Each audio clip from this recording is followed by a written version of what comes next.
Police chief, are you saying you're our new chief? Marsha did not respond immediately. Instead, she turned her gaze back to the road ahead. The setting sun cast long shadows on the pavement. She took a deep breath, savoring the weight of the moment.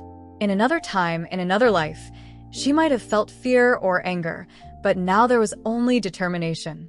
That's exactly what I'm saying, she finally responded, her voice revealing none of the emotions boiling beneath the surface.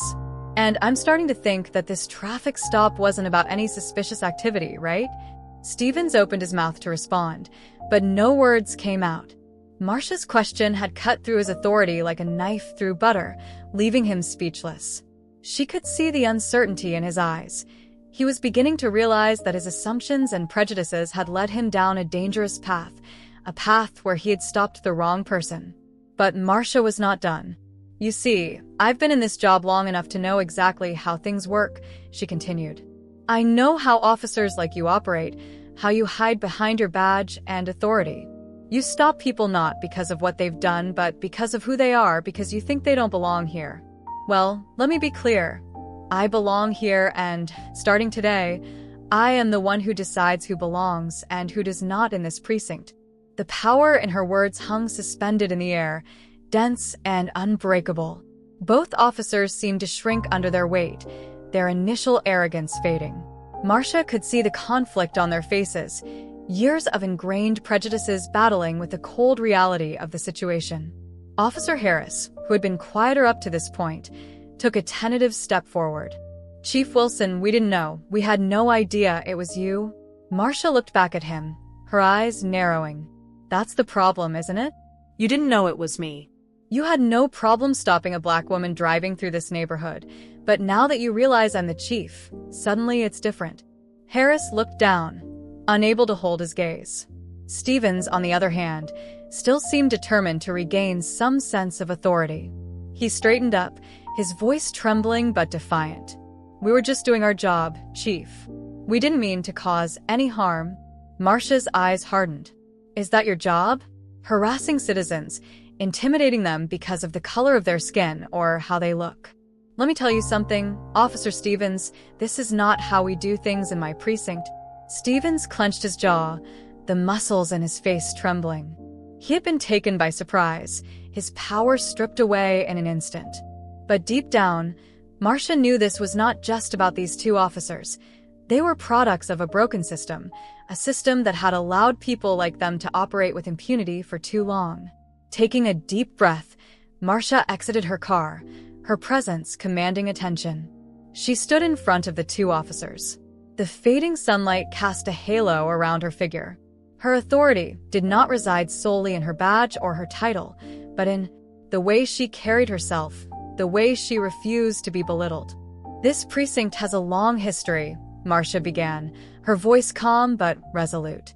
A history of discrimination, profiling, treating people of color as suspects before seeing them as human beings.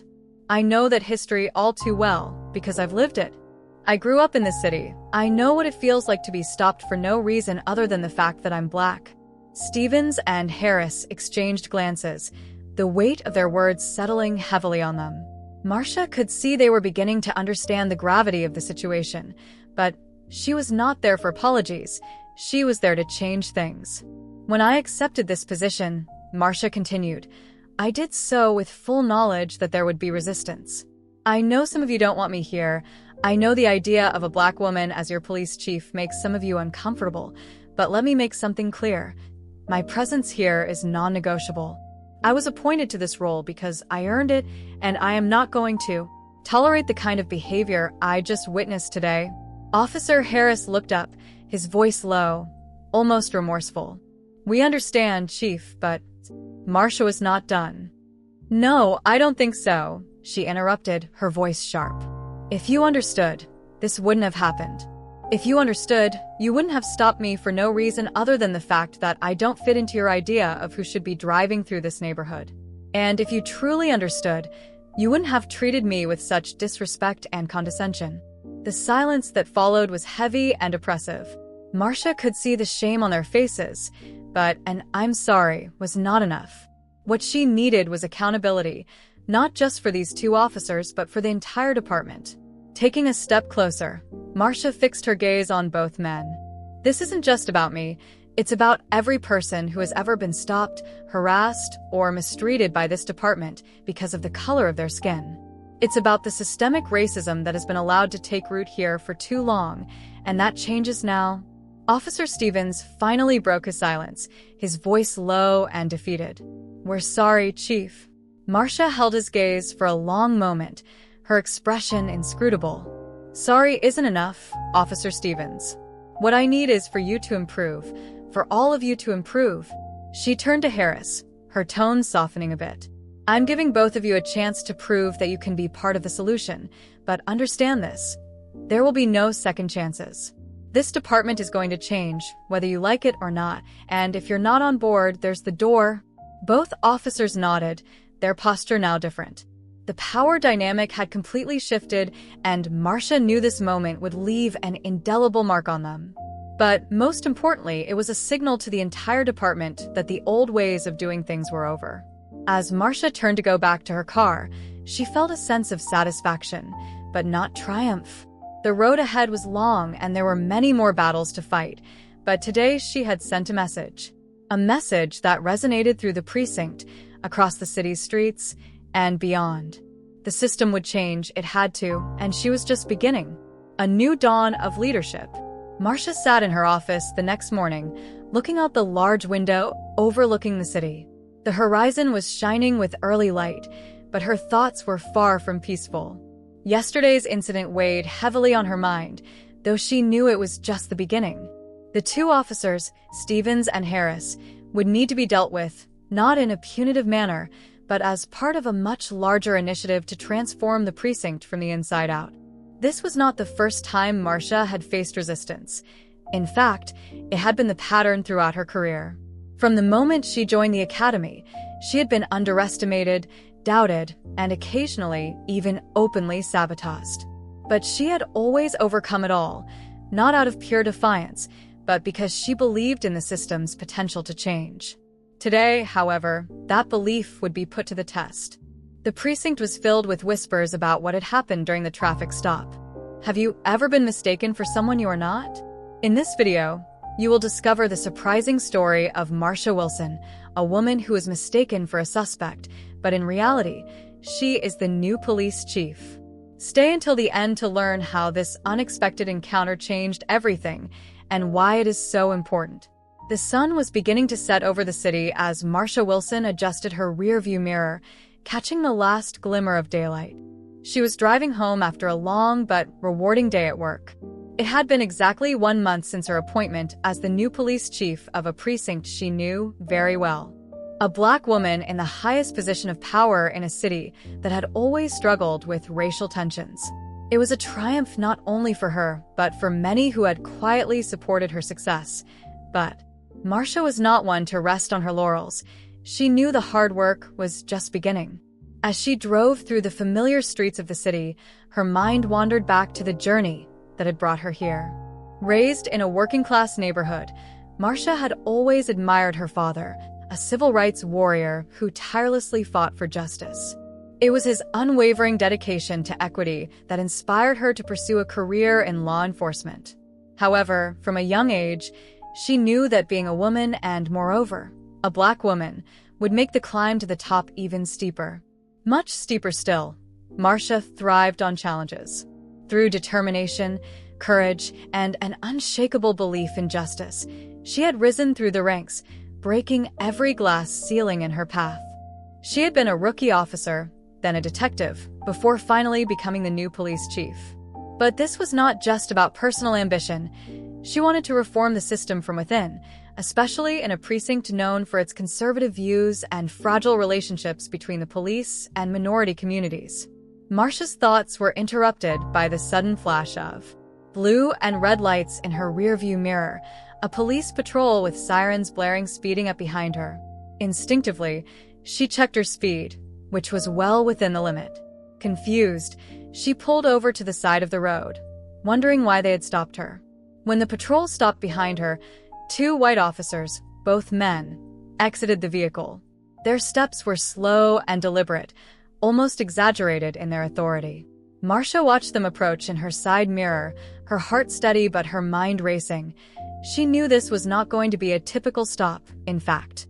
Something in the way they walked toward her car already told her this was more than a simple traffic violation. Officer Stevens, the taller of the two, knocked on the window. His partner, Officer Harris, remained slightly behind him, arms crossed, scanning the surroundings as if preparing for something more than a routine stop. Marsha rolled down the window, her expression calm, but there was determination in her eyes that only those who knew her well could recognize. "License and registration, ma'am," Officer Stevens said in a tone that was both firm and disrespectful. Marsha handed over her documents without saying a word. Her silence spoke for her. She knew what was coming next. The conversation was about to take a turn, not because of what she had done, but because of who she was, or rather, who they assumed she was. "What are you doing in this part of town?" Stevens asked, taking a brief glance at her license before looking back at her. His tone was condescending, as if her mere presence in the car in this neighborhood was something to be questioned. "I live around here," Marsha replied, keeping her voice steady even as she felt the weight of every word. She could perceive the underlying racism in his question. It wasn't curiosity about her actual location. It was an interrogation of her right to exist in this space. Officer Harris, the quieter one, now intervened. "Ma'am, we've received reports of suspicious activity in this area. We need to know what you're doing here at this moment." Marsha could feel the tension building. She had heard these phrases before, an age-old tactic used to intimidate and assert control over people who looked like her, but she also knew this was a pivotal moment, one that could reveal more than just the prejudices of these two officers. It was a test of everything she represented. She could have easily ended the entire exchange by revealing her identity as her new chief, but she decided to wait. Marsha had spent her life carefully choosing her battles, and this was one she was willing to let unfold a little more. These officers, so confident in their authority, still didn't know who they were dealing with. They had no idea that the woman sitting in front of them possessed more power than any of them could imagine. "I'm on my way home," Marsha responded calmly, offering no more details than necessary. She had nothing to prove, but she could see the officers becoming increasingly agitated by her lack of deference. Stevens leaned in closer, his face now just inches from hers.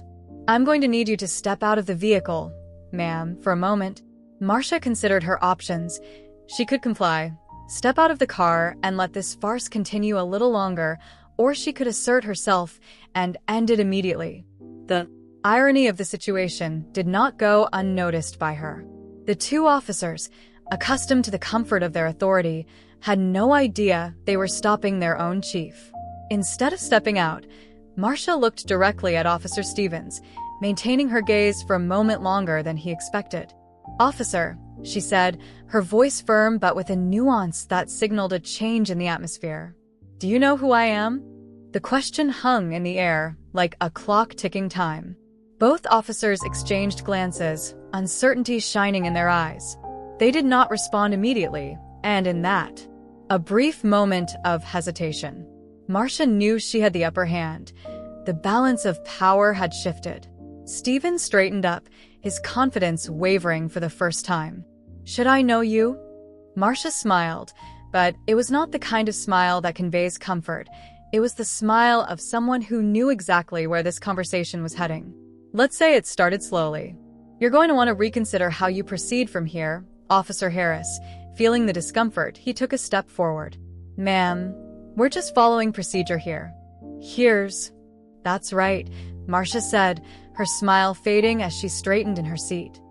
"Because as far as I know, your new police chief is supposed to be informed about incidents like this, and I don't recall giving you permission to stop me." The silence that followed was deafening. The revelation of authority. The silence that filled the space between them was palpable. Officer Stevens, who had been so sure of himself before, remained frozen, his expression wavering between confusion and disbelief. Officer Harris, less confrontational but equally complicit, shifted uncomfortably on his feet. Neither of them had anticipated this moment where the routine exercise of power would crumble so quickly. Marsha Wilson, calmly seated in her car, watched the scene unfold before her. She could see the wheels turning in their heads, trying to process her words. The shock was evident, but it was the subtle change in their body language that gave her a clear indication they were trying to figure out how to regain control. Officer Stevens, still clinging to the advantage, cleared his throat. The news had spread quickly. 2 veteran officers stopping their new chief, and what was clearly a racially motivated stop. Some were in shock. Others were quietly laughing, as if it was nothing more than a small embarrassment for the officers involved. But Marsha knew the underground current of discomfort was not just about that particular incident. It was about her, a Black woman leading a precinct with a long history of institutional racism. She was an anomaly, a disruption to the status quo. As she waited for her senior leadership team to arrive for the morning meeting, Marsha reflected on what needed to happen next. It was not enough to simply hold Stevens and Harris accountable. The entire department needed to be shaken to its core, and the culture that had allowed incidents like yesterday's to happen had to be dismantled. The door to her office opened, and Lieutenant Teresa Morales, her second-in-command, entered. Teresa was one of the few people in the department Marsha fully trusted, a Latina woman with decades of experience in law enforcement. Teresa had also faced her fair share of discrimination at work.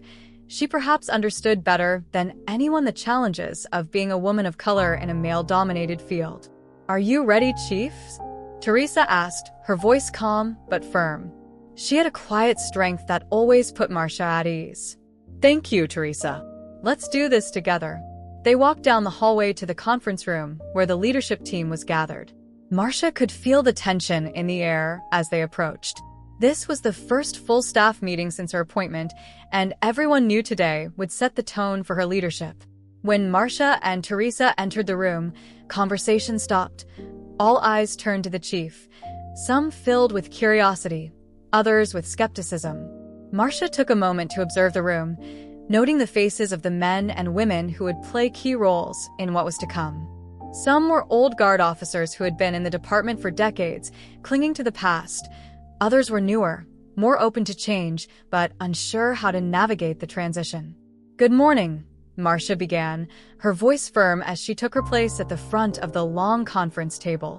"I'm not going to waste time. We all know why we're here today. Yesterday's incident was a wake-up call, not just for the 2 officers involved, but for this entire department." She paused, letting her words sink in.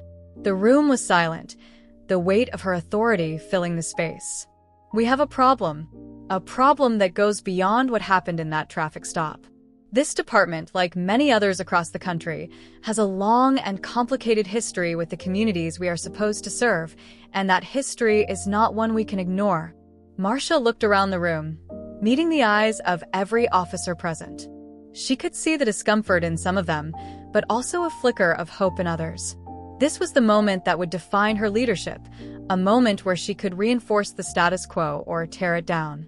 "I want to be clear," she said, her voice growing more firm.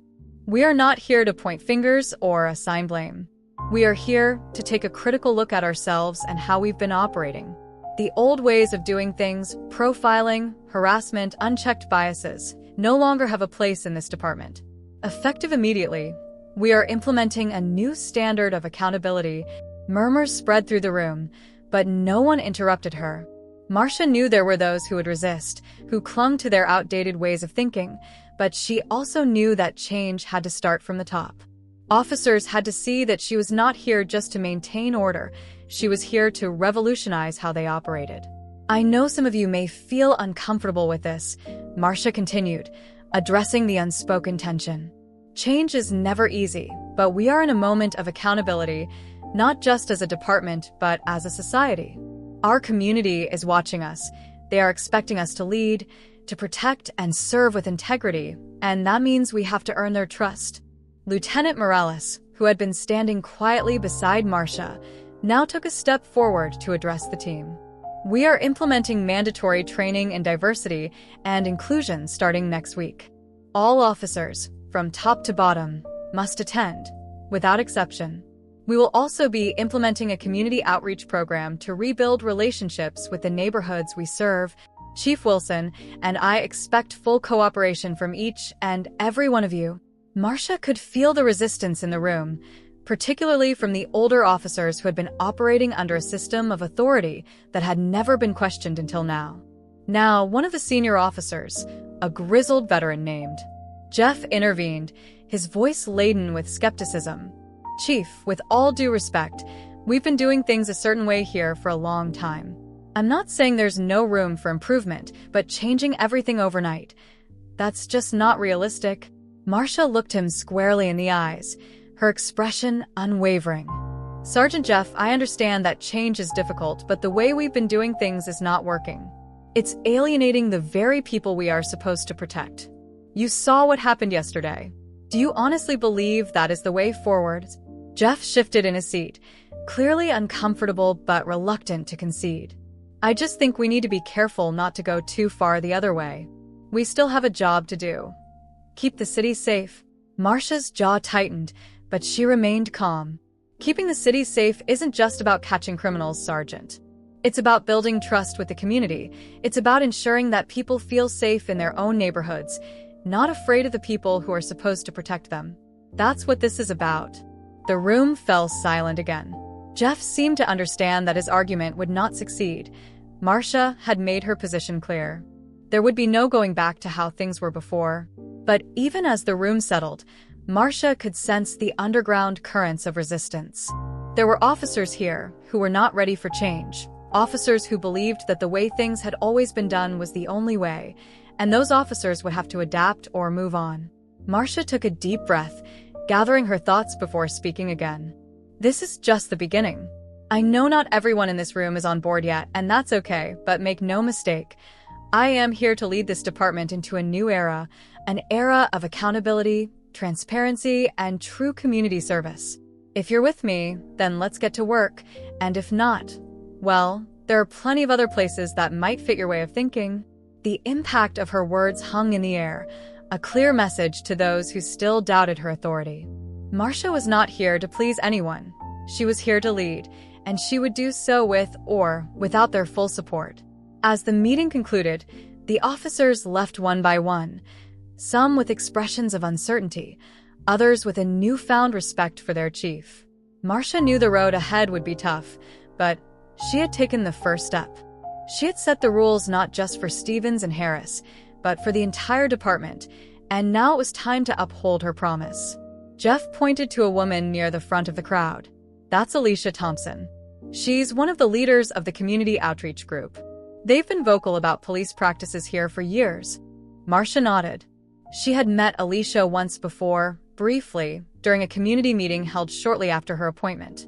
Alicia was smart, determined, and most importantly, trusted by the neighborhood. Marsha respected her, even if they didn't always agree. I'm going to talk to her, Marsha said, addressing the crowd. Jeff's eyes widened in surprise. Chief, are you sure that's a good idea? Things are tense. It might be better to let this calm down before. No, Marsha interrupted, her voice firm. We are not hiding behind our badges. That's exactly what led to this in the first place. I'm going to talk to them. We need to address this head-on without waiting for a response. Marsha moved to the front of the crowd. The noise increased as she approached, but she kept her head held high, her presence illuminating attention. Slowly, the crowd began to calm, curious to see what she would do. Alicia Thompson stepped forward, her face a mix of determination and frustration. She was a tall woman, with natural curls and a fire in her eyes. Marsha could tell Alicia was not just there to make a presence. She truly cared about her community and was willing to fight for it. Chief Wilson, Alicia said, her voice sharp but respectful. I hope you're here to listen because we're tired of the excuses. Your officers have been harassing our young. They have been harassing our young men for weeks, and we're not going to tolerate it anymore. Marsha looked at her intently, nodding slowly. I'm here to listen, and I'm here to make sure this doesn't continue. I'm aware of the complaints, and we are conducting an internal review as we speak, but I need you to understand something. Change is not going to happen overnight. We are working on reforming how this department operates, but it takes time. Alicia crossed her arms, her expression skeptical. We've heard that before, Chief. We've heard it for years. You talk about reform, but our young people are still being stopped, frisked, and arrested for no reason. How do you explain that? Marsha took a deep breath, carefully choosing her words. What is happening right now is unacceptable. I am not here to make excuses for officers who have abused their authority. What I can promise you is that this department is going to change, and I need your help to do it. Alicia narrowed her eyes. What kind of help are you talking about? Marsha gestured to the crowd. I need the community's voice in this process. We need to work together to rebuild trust. That means holding my officers accountable, but it also means having open lines of communication between the police and the people we serve. If we're going to move forward, we have to do it together. For a moment, Alicia didn't respond. The tension between them was thick, as if the weight of the city's entire history rested on this single conversation. But then, slowly, Alicia nodded. I want to believe in you, Chief, Alicia said. I really want to believe, but you have to understand that the people here are tired. They're tired of being treated like criminals in their own neighborhoods. They need you to show that you're serious about this. Marsha nodded in turn. And I will, but I need your help to get there. Let's meet tomorrow. You, me, and anyone else you want to bring to the table. Let's have a real conversation about how we can fix this. Alicia hesitated for a moment, then extended her hand. Tomorrow at noon, but you'd better come with something more than promises, Chief. Marsha shook her hand, feeling the weight of the agreement. I will. Alicia withdrew from the crowd. Marsha turned and walked towards the station, with the eyes of her officers watching her every move. She knew this was just the beginning. The real work was yet to come. But in that moment, being between the community she loved and the officers she led, Marsha knew change was coming, whether the department was ready for it or not. The resistance in the ranks. Marsha stood before the large bulletin board in her office, her eyes scanning the various documents pinned to it, misconduct reports, civilian complaints, and internal memos, all interwoven into a tapestry of systemic dysfunction. She had inherited a department with deep roots in outdated practices and, despite the steps she had already taken, the magnitude of the task ahead was overwhelming. This wasn't just about 2 officers. It was about an entire institution that had operated with impunity for too long. As she looked at the board, Teresa Morales gently knocked on the door before entering. How is the meeting with the city councils? Teresa asked, leaning against the door frame. Marsha rubbed her temples, feeling the weight of exhaustion. It was as difficult as we expected. They are supportive of the changes, at least publicly, but you know how things are. They are cautious, they want results, but they don't want to deal with the repercussions. Teresa nodded. They are worried about the old guard opposing. Marsha responded, the old guard isn't going to give up their power easily. Teresa's expression darkened. I've been hearing things. Some of the senior officers aren't happy with the new direction. They're saying things like, this isn't what police are supposed to be, the usual nonsense. Marsha frowned, but was not surprised. I expected resistance, but we can't back down, not now. The reality is clear. Marsha had sparked something within the department, and not everyone was ready to be burned. The resistance was growing, not just in whispers through the ranks, but in actions. She had heard of officers dragging their feet with the new protocols, resisting the mandatory bias training, and undermining her leadership behind closed doors. But if they thought she would intimidate them, they were very mistaken. Just as Marsha was about to respond to Teresa, her phone vibrated on the desk. She looked down and saw Sergeant Jeff's name lighting up on the screen. She hesitated for a moment, her mind recalling the sergeant's confrontation during the meeting earlier in the week. Jeff was one of the most vocal in resisting her leadership, but she had to give him credit. He wasn't hiding it. Let's see what Jeff wants, Marsha said, picking up the phone to answer. The phone rang. Sergeant Jeffy's voice crackled through the line. We have a situation at the East Precinct. It's serious? Marsha's heart raced. What kind of situation? There's a protest outside the station. A community group is demanding answers about some recent arrests. It's heating up. We have some officers there trying to handle it, but they're outnumbered. Marsha's stomach tightened. Protests weren't uncommon in this city, especially in neighborhoods where relationships between the police and the community were tense. But the way Jeff framed it, demanding answers, suggested something more serious. "I'll be there in 15 minutes, Marsha said, her voice firm. "Tell the officers to keep calm. No one makes any sudden moves." "Understood." "Yes, Chief," Jeff replied, although Marsha could sense his unease. "We'll keep the line open." As soon as he hung up, Marsha grabbed her code and pointed to Teresa. "Let's go. We have a protest brewing, and I need to be there." The East Precinct was a building that had decades of history, much of it tarnished. Located in one of the city's predominantly black neighborhoods, it had long been a flashpoint of tensions between the community and law enforcement. Marsha had spent part of her early career patrolling these same streets and knew firsthand the kind of distrust that simmered here. When she arrived, the scene outside the precinct was chaotic. A crowd of at least 50 people had gathered, holding signs and chanting slogans that echoed down the narrow street. An improvised barricade of police vehicles separated the crowd from the station entrance, and several uniformed officers were on the steps watching the protest apprehensively.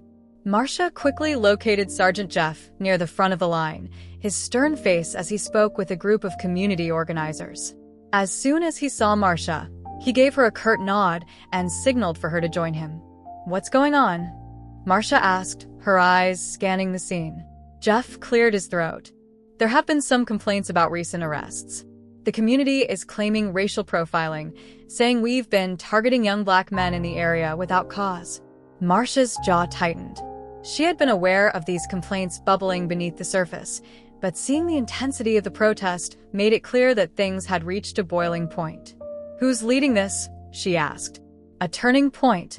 The clock showed 11:45 in the morning, and Marsha was seated at the front of a long table in the precinct's community room, mentally preparing for what was about to unfold. The table was set for the noon meeting with Alicia Thompson and the representatives from the East community. Marsha had worked all night reviewing the complaints, reports, and suggestions that had been gathered over the years, most of which had been ignored by previous leadership. This meeting wasn't just another formality. It was a crucial moment in her leadership, an opportunity to bridge a gap that had been widening for decades. Lieutenant Teresa Morales sat beside her, flipping through a set of notes. "I think we've got everything in order, but Marsha, you know they're going to push hard today. They need to see results, not just promises." "I know," Marsha replied, glancing at the door. "That's why I've been working to come up with concrete actions. I want them to leave here knowing that we're serious about this."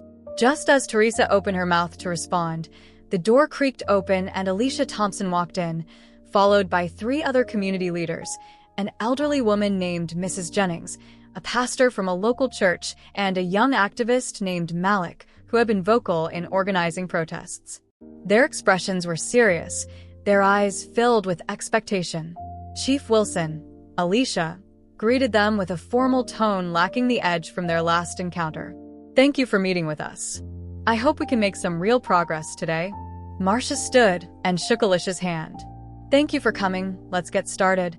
As everyone took their seats, the atmosphere in the room shifted. The tension was palpable, but there was also a sense of hope, as if both sides were teetering on the edge of something transformative. Marsha could feel the weight of her role, not just as the chief. Marsha Wilson, the new police chief, was about to navigate through challenges that tested her leadership, resilience, and commitment to reform. Stay tuned as her story unfolds and discover why her journey is so crucial for the future of the precinct and the community it serves.